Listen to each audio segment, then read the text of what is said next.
Ladies and gentlemen, welcome to Ringside Wrestling Entertainment. This is Joel Perez here for your Monday Night Raw review for the date of March, 12th? Yes, 12th, 2018. And we're talking everything that happened on this show here tonight. One night after the Smackdown Live Fastlane pay-per-view, which was reviewed here on the Ringside Wrestling YouTube channel. Cheap plug right there. Go check out the Fastlane review, ladies and gentlemen, up on the Ringside Wrestling YouTube channel. Great review. Can't miss right there. Talking everything that happened on that show. But of course, this is your Monday Night Raw review. So for now, that is besides the point. We're talking everything having to do Monday Night Raw here tonight, and what can I tell you, bro? What can I tell you? What was Monday Night Raw here tonight? It was more force-fed Roman Reigns garbage. What else do you expect on Monday Night Raw? I mean, that's the only thing that they really had for us on this show. No, I kid you. Yeah, we did get Roman Reigns forced down our throat. But of course, ladies and gentlemen, there was a lot more to talk about here on Monday Night Raw because we are on the road to WrestleMania, and I'll tell you this much, it's starting to feel like it. Did that stop it there from being a lot of garbage on Monday Night Raw? Of course it didn't. But what can I tell you, bro? They continued with their pathetic attempts, bro. And I'm just gonna go on a rant on this because, I mean, here tonight, it was blatantly obvious. It just came across as so stupid to me that all these people, all these industry insiders, all these people who apparently know so much about the wrestling industry coming out and thinking that this was all a shoot. Brock Lesnar didn't show up to Monday Night Raw. WWE booked Roman Reigns to say all these things on the fly. Are you kidding me? From the very get-go, I saw through this. And there were many others who saw through it, not just me. I'll give credit where credit is due. But not for a single second. You can go back and watch my Monday Night Raw review. And my Monday Night Raw review for that week and every week is usually a live reaction. This is exactly what it is, a live reaction. I come here after the show and I give you my live thoughts on what happened right after the show goes off the air. I don't take a nap, and come to you the next morning, not in the afternoon on Tuesday, none of that. You get it right here, uncensored, whether it be 1 in the morning, 12:30 in the morning, 12 o'clock in the morning. It could be at 4 a.m. for all you know. These Monday Night Raw reviews take a little bit to render, since they don't necessarily go 15 minutes, more like 45. But you can go back and watch that Monday Night Raw where Roman Reigns said those things about Brock Lesnar. And I was not fooled. It was from the very get-go that I knew this is just another petty WWE attempt by purposely not having Brock Lesnar show up to try to get Roman Reigns over. And a lot of people bit into the bait. But, I mean, if you haven't seen it after here tonight, that they're clearly trying to force Roman Reigns down our throats in the most petty way possible, then, I mean, realistically, what are you doing, bro? What are you doing? Come to the Ringside Wrestling YouTube channel and get enlightened. All you have to do is click on that subscribe button, bro. But here tonight, you had Roman Reigns call out Vince McMahon, saying that Vince McMahon is disrespecting him by not doing anything to punish Brock Lesnar, blah, blah, blah, blah, blah. And Brock Lesnar, for the second week in a row, or for the second time in a row, doesn't show up to Monday Night Raw. I mean, are you kidding me? The first time, it was already garbage-inducing, or vomit-inducing, I should say. The first time, having that be the road that you went with, it was already a petty attempt to get Roman Reigns over. But no, they need to continue, and they did it again here tonight. And as soon as I heard those words uttered from Kurt Angle's mouth, that that Brock Lesnar, I should say, is not here on Monday Night Raw. I said, oh my God, bro, they're going to do this again. And they did do it again. Brock Lesnar didn't show up. Not even Paul Heyman showed up. And you realize that each and every single week, nobody really retaliates against Roman Reigns. The first week, Brock Lesnar wasn't there, Paul Heyman wasn't there, so he didn't say anything back to Roman Reigns.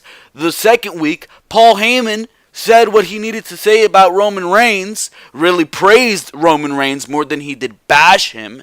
But the second week, Paul Heyman, when Roman Reigns did come out and say something to him, Paul Heyman never said anything back. I'm sure Paul Heyman could have said 15 different things that would have absolutely destroyed Roman Reigns verbally on that microphone. Never gave Paul Heyman a chance to talk back. This week, he goes to Vince McMahon, the big dog, confronts the man behind everything behind the WWE, right? And Vince McMahon handles the situation so nicely, so nonchalantly, right? But he suspends Roman Reigns. And in case you didn't notice, in case you haven't realized that this petty attempt to get Roman Reigns over is a failure, guess what happened when WWE, guess what happened when WWE, or Vince McMahon himself, in that interview with Charlie Caruso or whoever the hell it was, when they announced that Roman Reigns got suspended? The crowd popped. The crowd popped. They did not boo. It was not even a mixed reaction. That was probably one of the loudest pops we heard all night. You've got to be kidding me, bro. Yeah, WWE continues with these minuscule attempts. You know what, Brock? Take the week off. We don't need you here, buddy. We're going to continue to bury you just like we reported right here on Ringside Wrestling Behind the Mic, episode number 57, this past weekend. WWE burying Brock Lesnar in attempts to continue the Roman Reigns initiative. That was the exact title to Behind the Mic, and lo and behold, here we are, Monday Night Raw, and WWE is doing exactly that. Go check out Behind the Mic. Go give it a watch. Go give it a watch, bro. But that's just me throwing in cheap segues and subs in order for you guys to go check out my other content. But you know, that doesn't really matter. Like, comment, subscribe, do all that good stuff. Dislike if you want to. It still helps out. No, I'm kidding. But I mean, Monday Night Raw here tonight, just with that start to the show alone, you could tell that this show is about to be a bunch of bogus. And that's exactly what it was. There were some good things on the show here tonight. I was decently surprised about what WWE did with Nia Jax and Alexa Bliss here tonight. They actually used storytelling to get the match over. Wow! What a foreign concept. I can't believe WWE used this. I am absolutely appalled. So appalled. We got a preview package to the final deletion, or the ultimate deletion, whatever the hell WWE's calling it, and the entirety of the Woken universe was introduced. That means Queen Rebecca, King Maxwell, Wolfgang, the newborn, right? Senior Benjamin, and Vanguard 1. He was shown carrying the dilapidated boat. Fantastic stuff right there. I am so excited for the Ultimate Deletion because this is really what we've been waiting for. This is the blow-off. This is where all the creative juices of Matt Hardy, all the creative genius of Matt Hardy is going to be seen. I'm very excited for this, and hopefully WWE does a good job with the budget that they have at creating their own final deletion. And hopefully it's nothing like the House of Horrors. If it is anything like the House of Horrors, this is already a failure. But hopefully, with the creative geniuses of not just Matt Hardy, but also Jeremy Borash, who helped develop the Broken Universe in TNA and was behind a lot of the creative genius and the production genius behind all the Broken stuff in TNA. Hopefully, with his presence there, it was confirmed that he was there helping out. Hopefully, this means that we're going to see something special next week. and I'm counting on it. I am counting on it.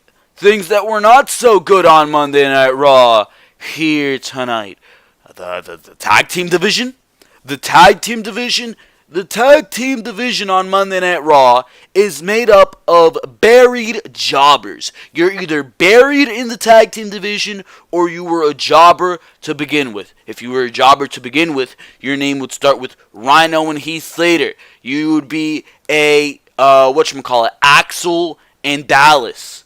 You would be what's their name? I don't even remember the names of the teams because they're so irrelevant. Titus O'Neil and Apollo Crews. Another one right there. Jobbers made into jobbers. The Revival. They had so much praise. They had so much hype. They had so much momentum coming up from NXT. What does WWE decide to do with that? Absolutely squash. And they're not going into WrestleMania. They have absolutely no momentum. They're doing nothing on Monday Night Raw. Here tonight, Gallows and Anderson. Another great example of jobbers on Monday Night Raw.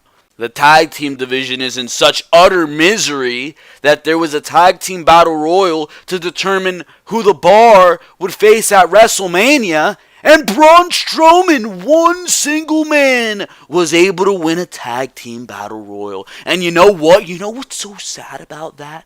I don't even care. Because your tag team division is already dead to begin with. It's already dead to begin with. So Braun Strowman winning and burying your tag team division even further, who cares? Who cares? Because they were already useless to begin with. There was nothing to gain there. There was nowhere else to go down in the Monday Night Raw tag team division. So does it really matter that the Revival, that Braun Strowman eliminated all these caliber teams? Because WWE already did that long ago. And it's a sad fact. It's a sad fact, but what are you going to do about it? Besides that, we're going to go over everything else that happened on Monday Night Raw here tonight, because a lot of other things did happen. It's a 3-hour show. I mean, something has to happen on here. And to say the least, things did go down. We are officially on the road to WrestleMania. Not all of it is good by any means, but I mean, Monday Night Raw has never been good by any means. So we're going to get into all of that. But of course, before we do get into all of that, I just want to mention to you guys to make sure to go check out all the other content on the Ringside Wrestling YouTube channel. I couldn't wait to tell you guys to make sure to go check out all the other content, especially in this opening rant to Monday Night Raw, where clearly I plugged multiple of my other videos, because there is so much other content to go check out. And there's not only so much other content, but there's so much other great content to go check out on the Ringside Wrestling YouTube channel. Of course, that would include the review to the pay-per-view that we saw last night, WWE Fastlane 2018. We reviewed that on the channel. 6-pack challenge. Ruby Riott versus Charlotte. Asuka coming out to challenge Charlotte for the Women's Championship. We talk about everything that happened on the show. We talk about the good. We talk about the bad. We talk about the ugly.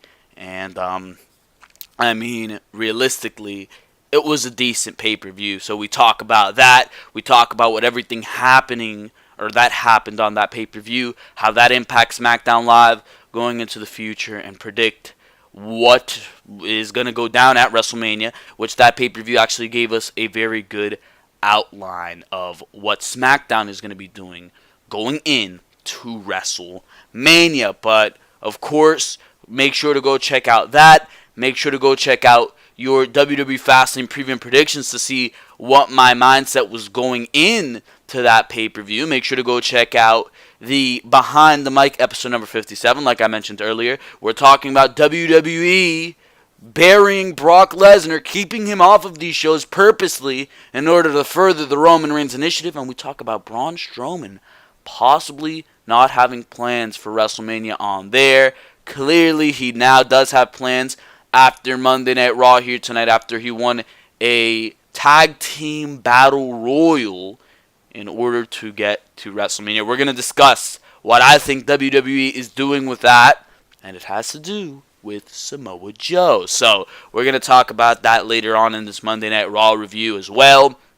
But of course, make sure to go check out Behind the Mic, episode number 57. We're also talking about the returns of a possible return of Rey Mysterio, Alberto Del Rio, as odd as that sounds. So there's a lot we talk about on Behind the Mic, episode number 57, of course, where we cover all the biggest news in the WWE right there on Behind the Mic. So make sure to go check that out, as well as your Raw and Smackdown reviews for last week. And of course, make sure to subscribe to the Ringside Wrestling channel. There's no better time to subscribe. We are WrestleMania season, baby, and WWE television might be god-awful, but that doesn't mean the content on the Ringside Wrestling YouTube channel is. So make sure to hit that subscribe button with everything you got. You got any finishes? You like the RKO? Hit that subscribe button with the RKO. You like the glorious DDT. These are SmackDown finishers. What am I even doing? You like Roman Reigns? Spear that subscribe button. There you go. Make sure to do that. Make sure to like. Make sure to comment. Tell me what you thought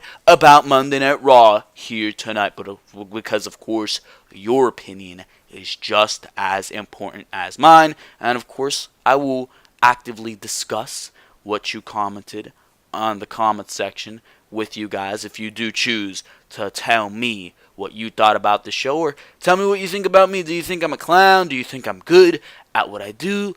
Because I'm always trying to deliver to you what I truthfully think about what happened on this show.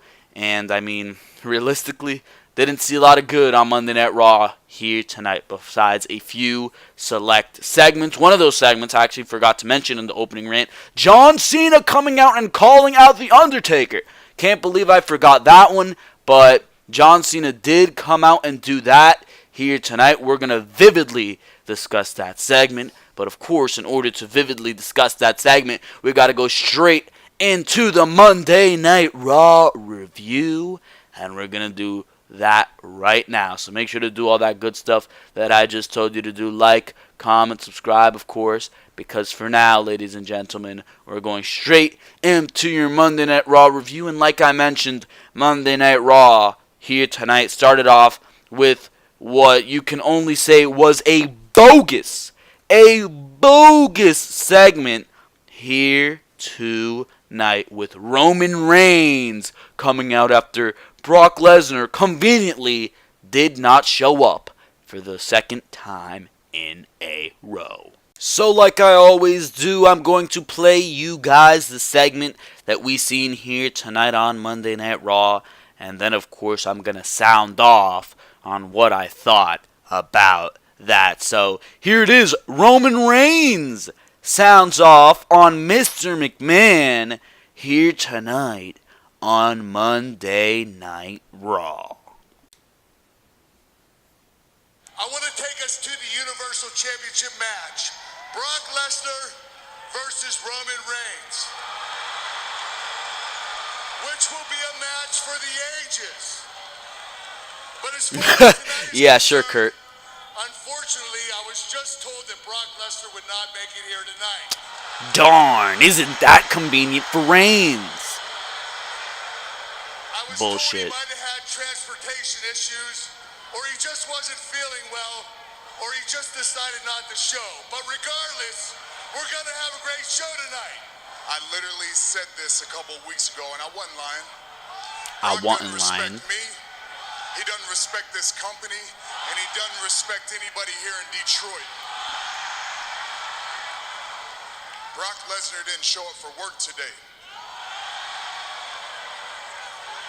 What are the repercussions, Kurt?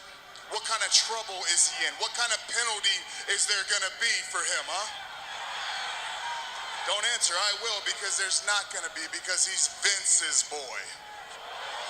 Reigns, aren't you Vince's boy? What I'm saying is the truth. Think about it, Detroit. What would happen if you didn't show up for work? Now he's trying to relate to the audience. What do you think would happen to me or anybody else in that locker room, huh? Best case scenario, we get a huge fine.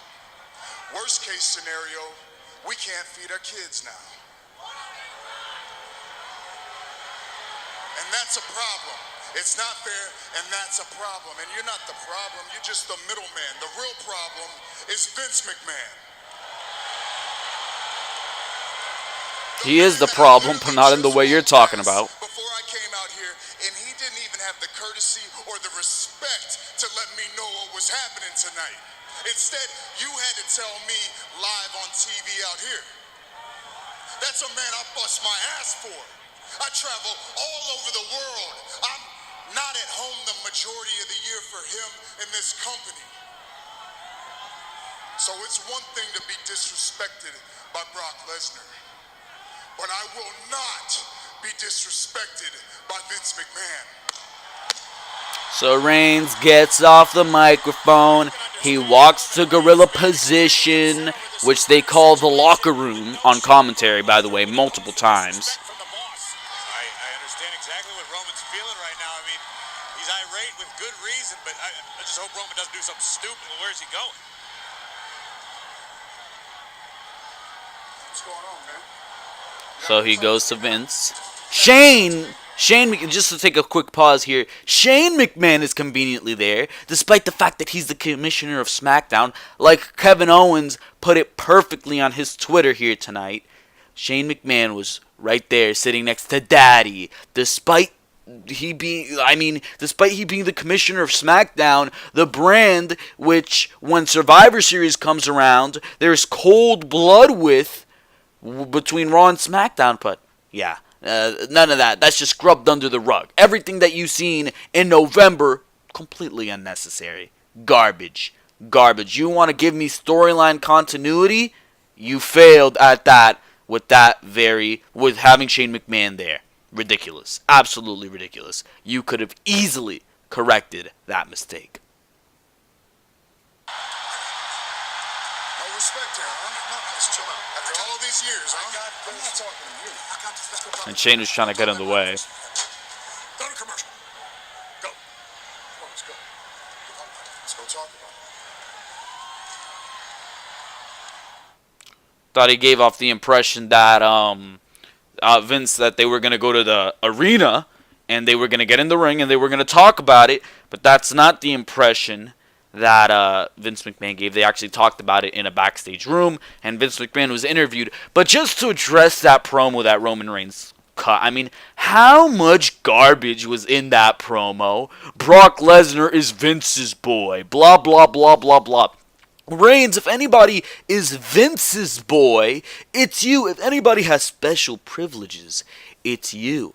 How many times has WWE put life and limb in front of you, despite it clearly being the wrong decision to go with? But how many times have they still gone with Roman? How many times have they put AJ Styles? How many times have they put guys like John Cena, The Undertaker? They have Roman Reigns win the Royal Rumble. Oh, he's getting booed. Let's send The Rock out there. Still doesn't work. Roman Reigns is WWE Champion. He's getting booed. Let's have Vince McMahon go out there and work with Roman Reigns and get him over for one night. Ridiculous. How much special privilege has WWE given to Roman Reigns? If WWE put as much effort as they put into getting Roman Reigns over, if they put that amount of investment into anybody else would be over within a week. Roman Reigns, on the other hand, it's taken 4 years of WWE's time to attempt to get him over, and he's still getting booed. He's still playing the same generic baby face character, and it's still not relating to the crowd. No matter how much Roman Reigns wants to say, oh, if you guys didn't show up for work, what would happen to you? I know I'd be fired. Trying to relate to the crowd. No, nobody's buying your bullshit. Nobody's buying it.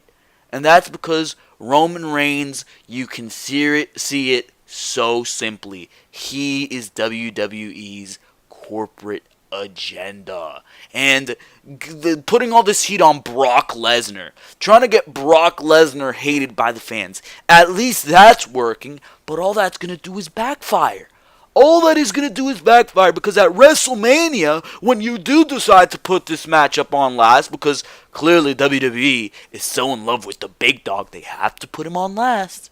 They have to put him on last. When you do decide to do that, it's going to backfire on you, because the fans are going to boo Brock Lesnar and they're going to boo Roman Reigns, because they don't want Roman Reigns as Universal Champion.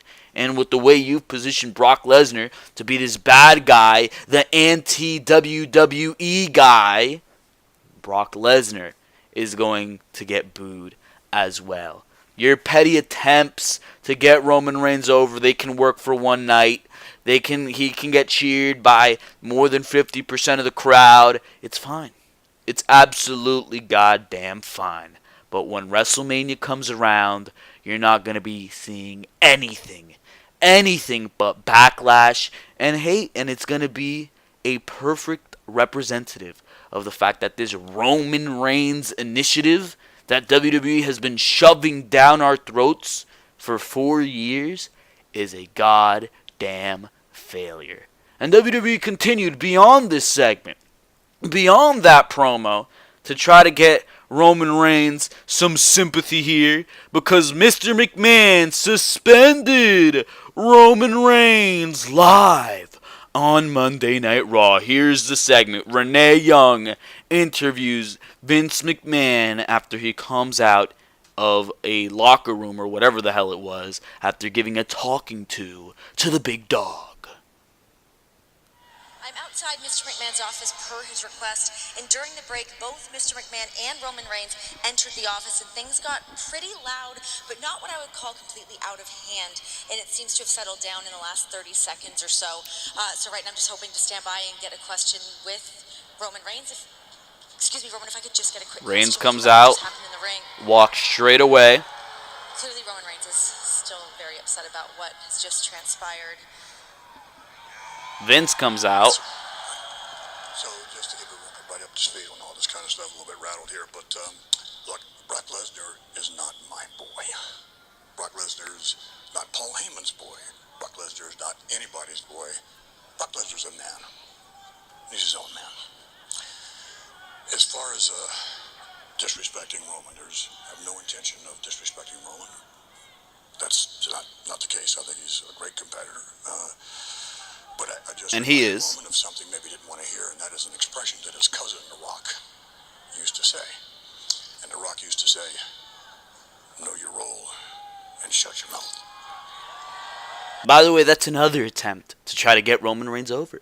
Mentioning The Rock, associating The Rock with Roman Reigns. I mean, how much more obvious can it get? My lord.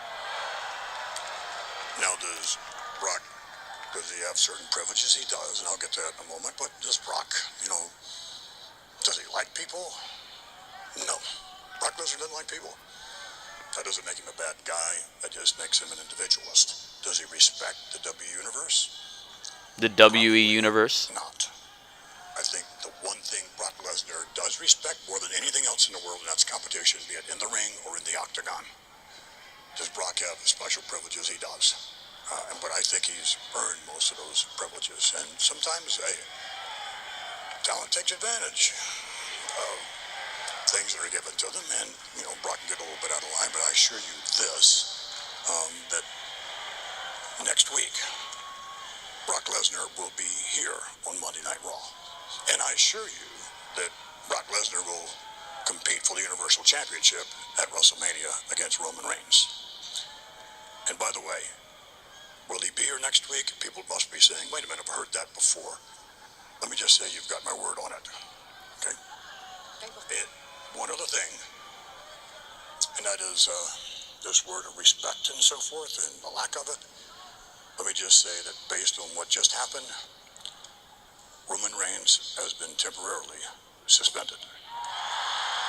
And listen to the pop that gets from the crowd. That just goes to show you the failure that this initiative to get Roman Reigns over is you're trying to get him sympathy. You're trying to make him relatable to the crowd. It's all failing.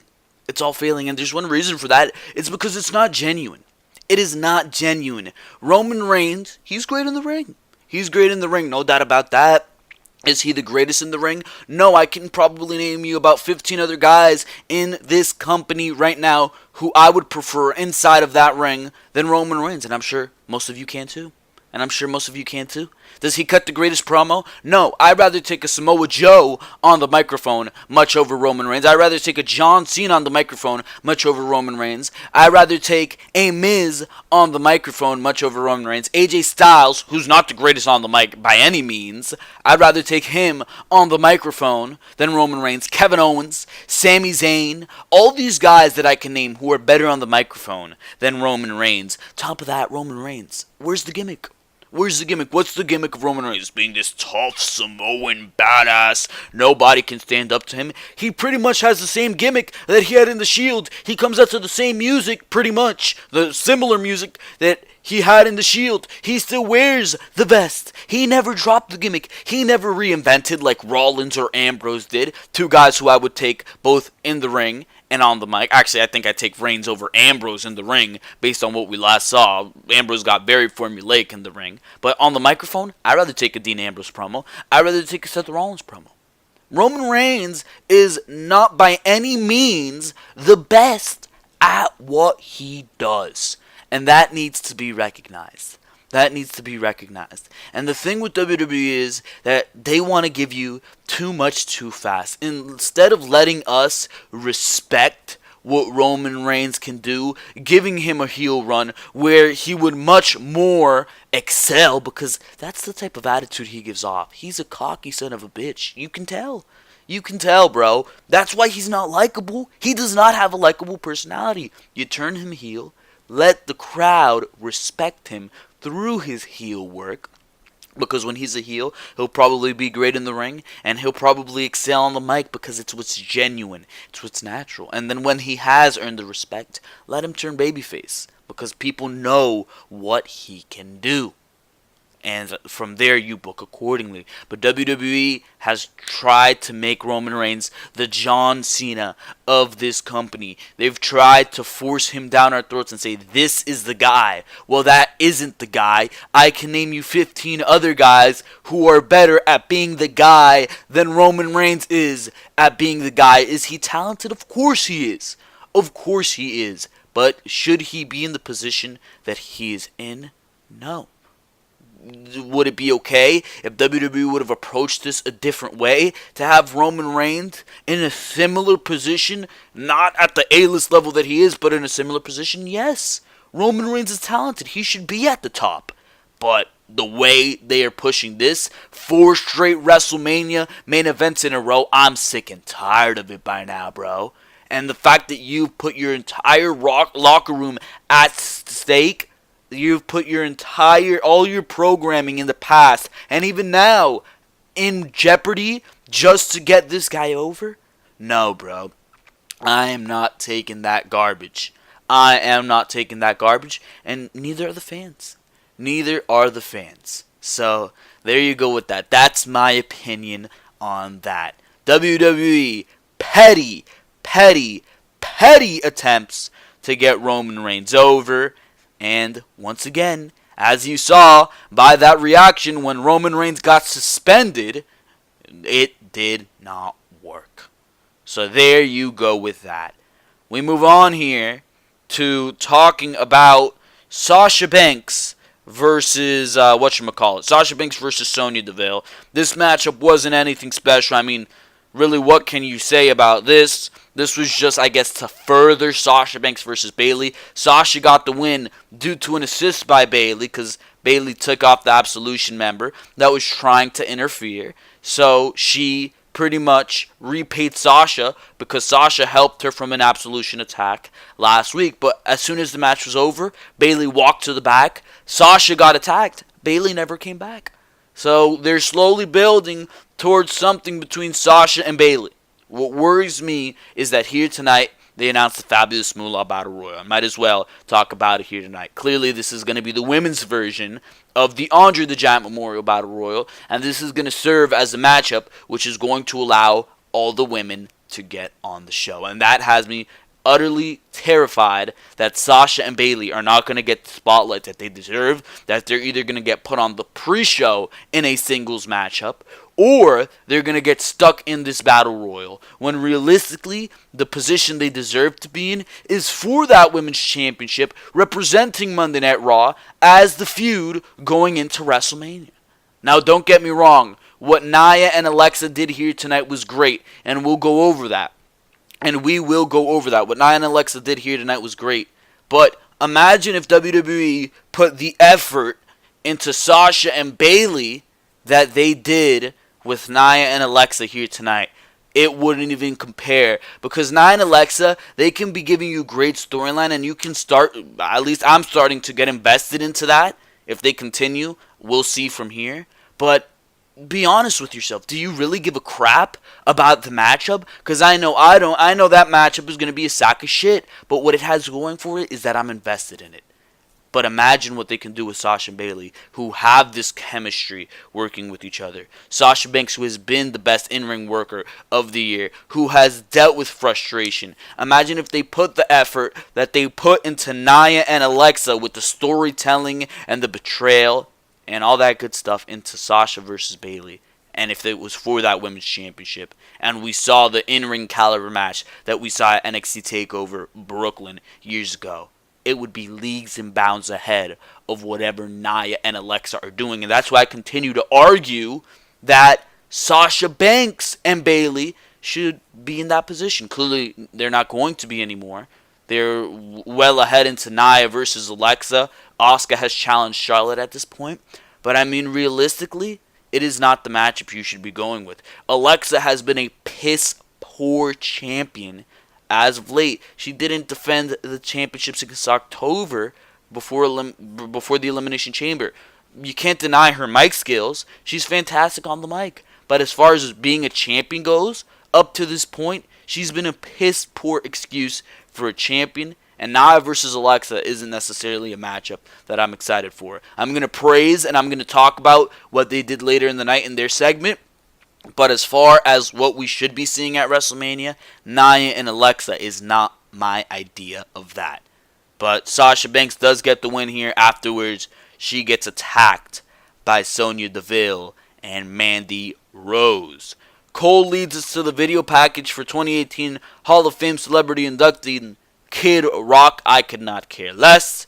The announcers hype Asuka versus SmackDown Women's Champion Charlotte Flair for WrestleMania 34. Asuka will be on SmackDown tomorrow night, and she was on Monday Night Raw here tonight. So it looks like she's going to be performing double duty until we do get to WrestleMania, where she will inevitably win, if all goes right, the SmackDown Women's Championship. Anyways, back from the break, WWE Intercontinental Champion The Miz is in the ring for another episode of Miz TV. Miz welcomes us and says the Miztourage aren't with him tonight as they're preparing for a special opportunity.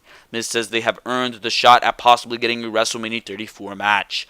Miz brags about elevating their careers. He goes on to introduce tonight's guests and says they are the ones he will defeat at WrestleMania in the final hurdle in his quest to become the longest reigning Intercontinental Champion of all time. This was actually a very decent segment. I enjoyed it. Miz introduced Seth Rollins first, and out he came. Miz tells Rollins to have a seat because this is going to be fun. He introduces Finn Balor next. Finn Balor comes out to a big pop. Both more over than Roman Reigns, might I add. Miz talks about how he and Rollins could have burned it down as WrestleMania as the top two workhorses of the company. Miz says Balor is a great up-and-comer, but he doesn't really have what it takes that he and Rollins do have. So clearly, he's trying to kiss up to Rollins, maybe even make an alliance with Seth Rollins, Miz being the slimy heel that he is. Miz tries to poke Rollins and get him to think Balor is always in his way. Rollins says Miz must think they're idiots, but they're not. They know what Miz is trying to do here. Miz says Balor might be king of the bingo halls. I enjoyed the hell out of that comment. Miz says Balor's WWE record is lacking, bringing up the WWE Universal title win. Miz says Balor has already proved he's better than Rollins, so why would he have to prove it again? Balor says Miz just tried the same trick with Rollins, trying to kiss up, so what makes him think it will work with Balor? Miz must try harder and prove to them that he wants to keep the title. Miz continues to try and causes issues between his opponents by not even saying anything at all. As soon as Rollins and Balor start talking to each other, that's when the beef starts with them. Rollins tells him to shut up and says they are already fired up for the match. Rollins says he's going to take the title at WrestleMania, but the truth is that Balor doesn't stand a chance. With all due respect, Balor reminds Rollins what happened the last time they had a title match. Balor beat him with one arm. Rollins accuses Balor of living in the past. Rollins says he's all about the future, and he will stomp Balor's head in the mat to become champion in 4 weeks. Balor says they don't have to wait 4 weeks, they can do it tonight. Balor drops the mic and stands up for a fight as fans pop. They kick their chairs over, and in the middle of the ring, Miz has a devious smile on his face. I started chuckling just looking at the face of the Miz, but Balor and Rollins soon wisened up. They started attacking the Miz and they cleared the ring of the Miz, but I believe it was Rollins who actually took out Balor. Or Balor turns around and Rollins drops him.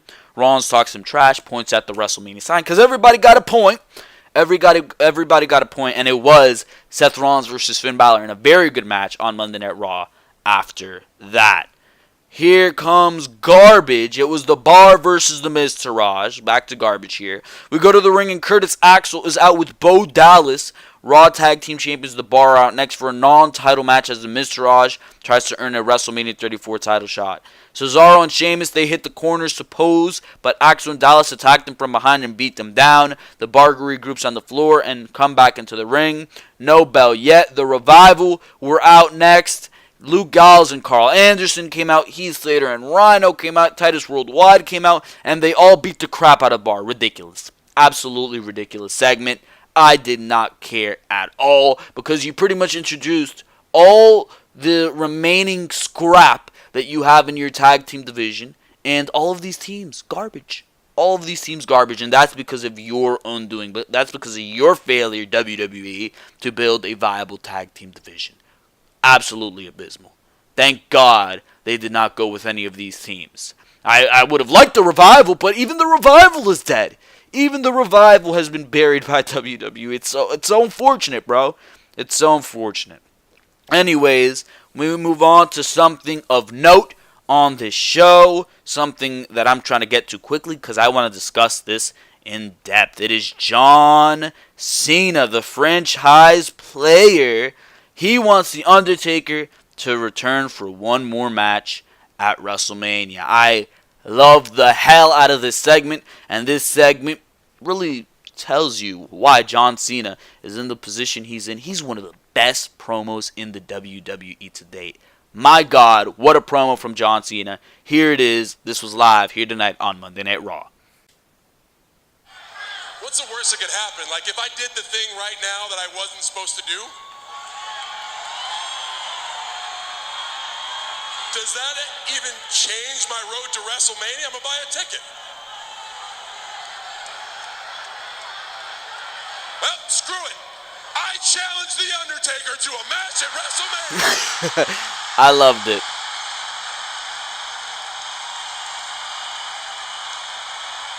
So I was told that this was impossible, even though the fan in me wants to see this, right? I was told it was impossible, and I just accepted it. I never asked why. Why is it so impossible? Because the WWE executives? Wait, no. Because if they were to rain on a parade, they'd shut my microphone off right now, they'd escort me out, and just like Roman, I'd be suspended.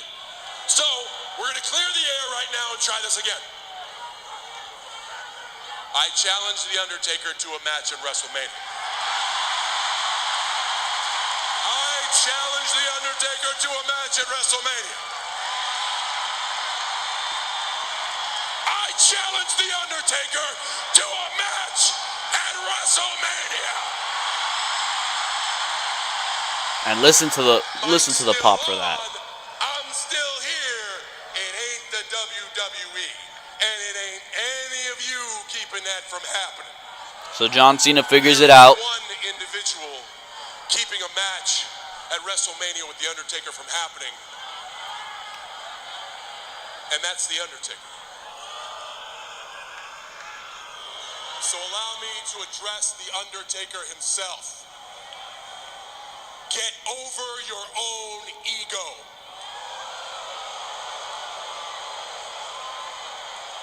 You see, the difference between you and me is when I fail, I get back up, I put a smile on my face, and I go to work to kick ass the next day. When you fail, you hide your head in the sand, never to be seen from again, because you're so ashamed and embarrassed of what people will say about you. Amazing that a symbol so strong is really so fragile. And stop hiding behind your lame excuses. You are not too old. You are not washed Well, unfortunately, up. that's not true. Not broken down, 'cause if you was He is all of broken those down, things. you wouldn't be posting workout videos on your wife's Instagram. If you've seen, I don't think John Cena's seen the matchup between The Undertaker and Roman Reigns last year. The only person stopping this match from happening is you self-centered, conceited egomaniac. Oof. Strong words from Cena. So if it takes feeding your ego to make it happen, allow me to try my best. Do you want to see The Undertaker kick my ass at WrestleMania? Listen to the pop. Do you want to see The Undertaker tombstone me in front of 75,000 people at WrestleMania? Listen to the pop.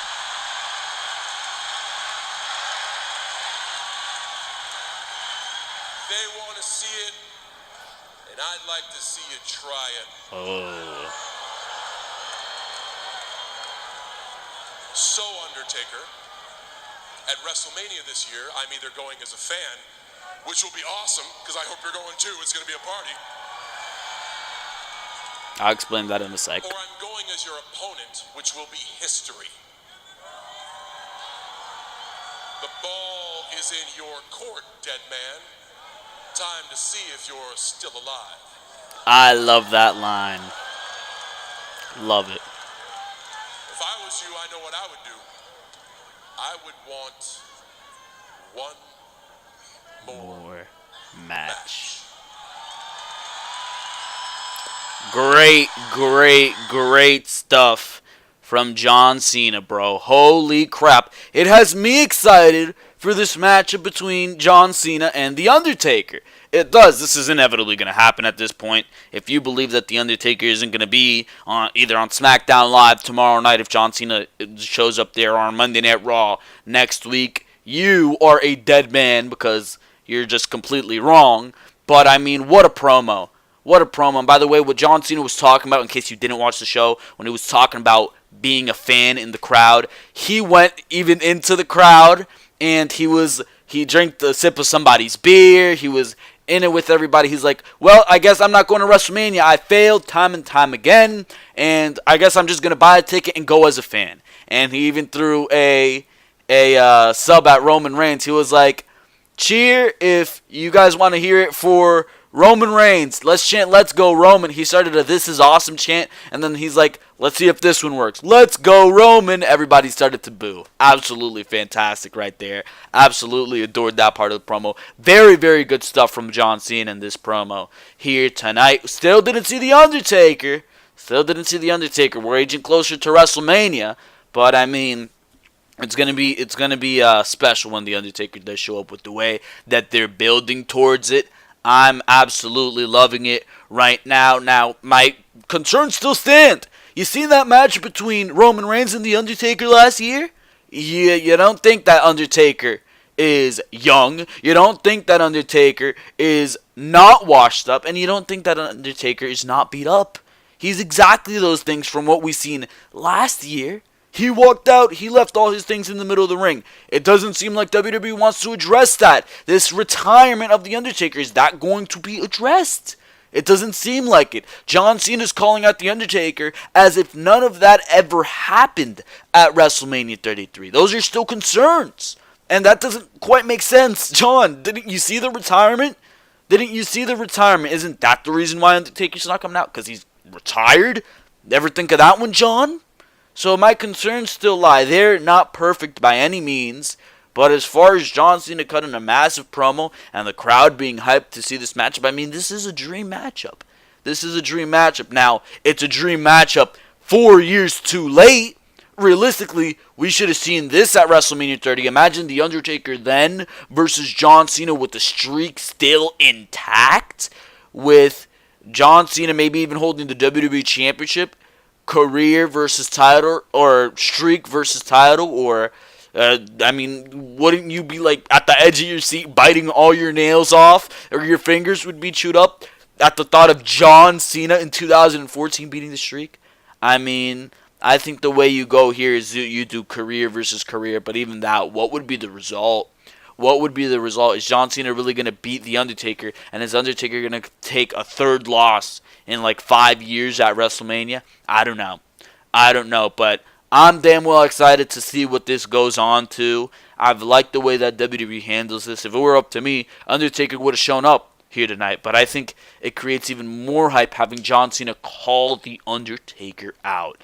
So I enjoyed the hell out of this segment. One of the highlights of Monday Night Raw here tonight. No doubt about it. Great stuff. Great stuff from John Cena. Anyways, we move on here, and back from the break, The Bar is backstage with Kurt Angle. They say what happened tonight was completely uncalled for. Angle says they've been asking for competition on social media and got it. Sheamus says they wanted a match and not to be attacked. They mentioned the Superstar shakeup and wanting to go to Smackdown. Yeah, I'd want to go to Smackdown too, buddy. With the tag team division on there looking a lot better than whatever the hell you got on Monday Night Raw. Anyways, Angle says there's going to be a battle royal here tonight. A tag team battle royal. We'll talk about that. We go to Elias. I didn't even pay attention to this, unfortunately. He made a cool concert here tonight. And I don't know, well, what's Elias going to play into going into WrestleMania? If Braun Strowman's going to be involved in the tag team situation, I would have Elias win the Andre the Giant Memorial Battle Royal, to be quite honest with you. But another concert that was pretty much just trying to get heat on Elias, and Braun Strowman then cut a promo with the corny ass Smackdown. It looks like it came out of Microsoft Paint. Goddamn letters on the screen. Ridiculous. I'm not even going to talk about that. We go to Seth Rollins versus Finn Balor. This was a damn good matchup. I mean, what else are you going to expect from Seth Rollins and Finn Balor? Finn Balor actually won here when Seth Rollins was going for that Falcon's Arrow, Superplex Falcon's Arrow combination. When Rollins was looking for the Falcon's Arrow, Finn Balor got a cradle on Rollins, and it was the 1-2-3. Finn Balor sneaks a victory over Seth Rollins. Fabulous Moolah Battle Royal. Talked about that. The main purpose of that is clearly to get all the women on the show, because WWE wants to get everybody that WrestleMania payday. They can't leave anybody off the show, right? Asuka was backstage walking to commercial. She came out, and Charlotte Caruso waits in the ring and shows us a still from last night's WWE Fastlane pay-per-view where Asuka challenged SmackDown Women's Champion Charlotte Flair for WrestleMania 34. Caruso says everyone wants to know why, but before she can speak, the music of Alexa Bliss interrupts. It's Alexa Bliss who comes out and interrupts Asuka with Mickie James, and she starts making fun of the fact that Asuka can't speak English. She's saying, you picked Charlotte because you're afraid of me, all that crap, blah, blah, blah, blah, blah. You're absolutely afraid of me, Asuka. You picked the inferior champion of the B brand, and now we're going to show you what's coming to you. Asuka, she, pretty much, I love the way Asuka came off in this segment. Came off a lot better than she did a couple weeks ago on the microphone. She was pretty much like, to be the women, you have to beat the woman. Don't make fun of my Japanese woman accent, but I mean, it's getting better, right? Leave it in the comment section below. What do you think of the Japanese woman accent? What do you think of the Asuka accent? And Alexa was like, I think that's a mistranslation since, English isn't your primary language. What Asuka's trying to say is that she wanted to retain her streak. All this, Alexa's fantastic on the microphone. There's no doubt about that. Anyways, Alexa, she says, pretty much, we have a threat for you. Points to the thing. She wants Nia Jax to come out. Nia doesn't come out. And that's because Nia had a match next against a jobber. But Asuka versus Mickie James did go down. And Asuka versus Mickie James Very, very good stuff. Very, very good stuff. Mickie James got a lot of offense in. They sold a leg injury on Asuka. I love how the commentator stepped it up for this matchup. They were talking about how the figure eight is the finishing move of Charlotte, and that focuses right on the leg. So a leg injury for Asuka going into WrestleMania could be detrimental. But it was Asuka versus Mickie James. Clearly, Asuka won here tonight. Did manage to get Mickie James into the Asuka lock for the tap out. But a very, very good match. A lot of stiff kicks. Not just from Asuka, but from Mickie James. I liked it. I liked it a lot. Anyways, after the match, Bliss stormed off to the back as Asuka's music hit. Asuka sold the leg injury. The announcers discussed the Great Wall and the Ultimate Deletion. Graves says this can only happen at the Hardy compound, and still to come tonight was a special preview of the Ultimate Deletion. Alexa Bliss walks up to Nia Jax backstage and asks where she was at. Nia tells her to take it easy because Kurt Angle told her to stay in the back to prepare for a match. Asuka had it planned for them, or Alexa had it planned for them to triple team Asuka. Bliss wants to give Jax a chance to redeem herself after last week's bad performance. Bliss throws some subtle shots at Jax, but says she loves her. Jax says she loves Bliss too, but there's some tension there. Bliss says it's time for some tough love. She needs to know that Jax will be there to support her next Monday's match, because it will be Alexa Bliss versus Asuka. Bliss tells Jax to go out there tonight and prove she's the best. Nia Jax versus Joan King. Nia Jax destroys Joan King. Samoan drop 1, 2, 3. What mattered is what happened after the matchup. I'm not going to play the clip of this because WWE hasn't posted it yet. But after the matchup, Jax stands tall and the camera's cut. I love the way they filmed this. Backstage to Bliss and Mickie. It was a hidden camera because Charlie Caruso was getting ready to interview Alexa Bliss in the backstage area. But Charlie Caruso didn't show up for some reason. But Alexa Bliss and Mickie James were talking in the back. And Jax was watching from the hidden camera in the ring. Everybody was seeing it live on Monday Night Raw. And Bliss says Jax is happy carrying her bags and can't handle the truth, which is that Bliss uses her. Bliss is confident that Jax will be right there where they need her next week.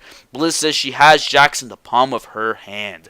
Bliss says Jax is just as dumb as she is big. Jax is watching from the ring and getting upset.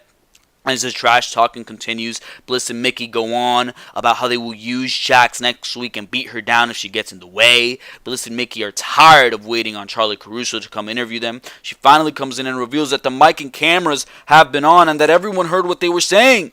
Bliss and Mickie, they were worried. They got out of there, bro. They got out of there. Nia Jax stormed to the back, and when they saw that Nia Jax was going to go after Alexa Bliss, huge pop. Huge pop, and that just goes to show you storytelling gets it done. You really need to go back and watch the segment to see the delivery really be there. She storms to the back, starts screaming, ripping suitcases to shred, finds Alexa Bliss's jacket, throws it around. The clothes actually hits the cameraman. Absolutely fantastic shot right there. Nia Jax, super angry, super mad. Great storytelling. Great storytelling. That's what I'm going to tell you about that. Great storytelling. We have already discussed this in a lot of detail, but storytelling gets over, and that's what they're doing here. But does that mean I'm excited for Nia versus Alexa? I'm starting to get there, because storytelling is a fundamental part, but the in-ring work, that's what I'm worried about at WrestleMania. As great as the build could be, as much as WWE is going to put into that, I don't know. I do not know. We see the introduction of the Woken Hardys, and the Ultimate Deletion match will take place next week. Again, we already discussed this. Fantastic. I am very hyped for the final deletion with what they've done in these past couple weeks. And, of course, Matt Hardy, let's see the unveiling of the Woken Universe. For now, it was just hype, but we move on to the main event, and that was Braun Strowman winning the Battle Royal here tonight. What I'm thinking that this is going to lead to is Samoa Joe coming in and being the tag team partner. And we're going to see Samoa Joe and Braun Strowman form a deadly duo to become tag team champions. Either that or Elias. And it's going to be the odd pairing team of Elias and Braun Strowman. But I definitely don't think Braun Strowman will go into WrestleMania alone. For now, because of time constraints, we're going to end it here. We're going to say that's going to be all for your Monday Night Raw review here tonight. Make sure to go check out all the other content on the Ringside Wrestling YouTube channel. Make sure to like, make sure to comment, make sure to subscribe, because for now, this is going to be all right here on Ringside Wrestling Entertainment.